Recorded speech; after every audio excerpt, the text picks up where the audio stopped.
Hi everyone, Happy New Year.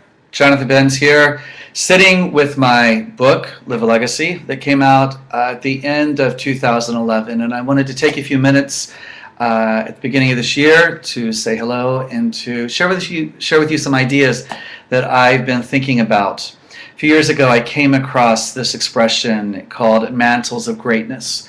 And it caught my attention because I thought it was sort of a powerful phrase. What does that mean? I mean, maybe it was the fact of being raised, sitting in church, listening to preachers preach about this double portion of a mantle or of anointing or whatever it was. But this idea, and I really think it came from, at least in the Hebrew scriptures, when Elijah passed his mantle on to the prophet Elisha, and it says that there was a double portion. And this ancient idea that we can carry something that comes from someone else, but that when we combine it with our own energy and our own gifts and our own talents, that somehow it exponentially increases.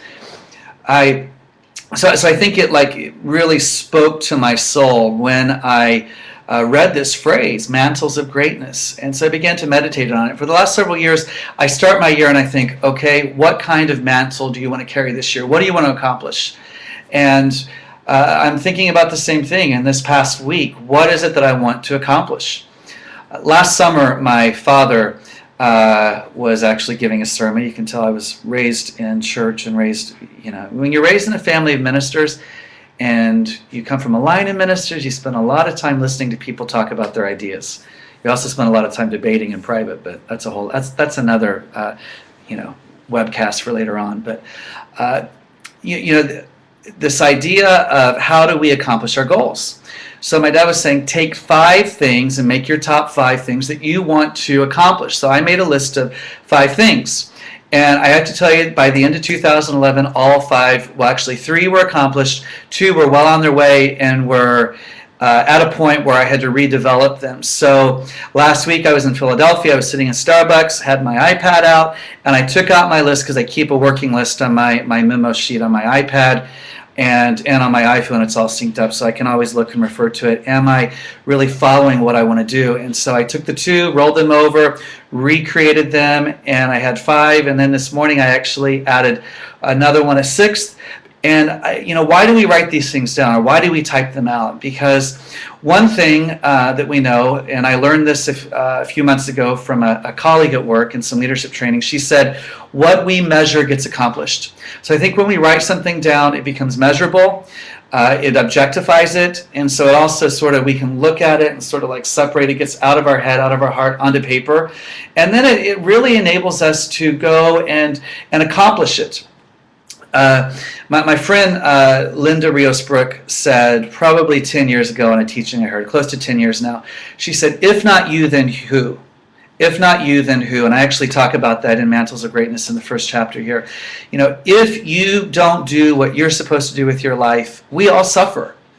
And maybe somebody else can do it, but you know what? They're not going to do it the way you can do it, because you're unique, I'm unique, and it's very important that we find our purpose and that we live it and that we go for it and do it. So I want to encourage you at the onset of this new year to take your big 5, make your big 5 or 6 or 3 or whatever it is, whatever works for you, do it, and think about what does greatness mean to you. And I want to read to you a chapter here, actually not a chapter but a paragraph. This is actually on page 1 at the bottom, and it says, this year, how many people's success hinges on your breakthrough?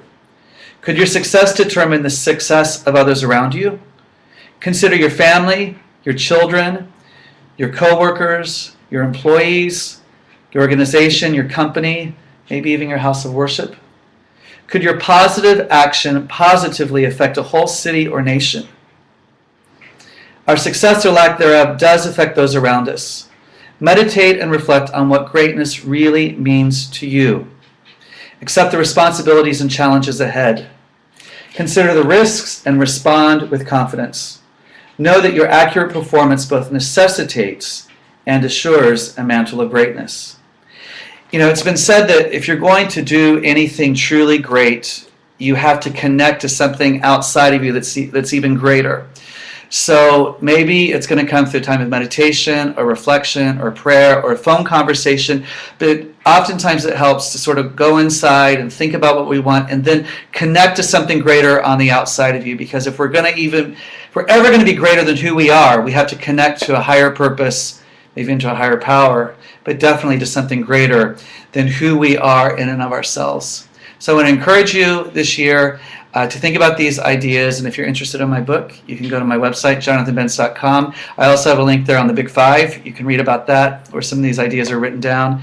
And I wish you a very happy and successful new year full of breakthrough, and that all of your dreams will come through in 2012. Thanks.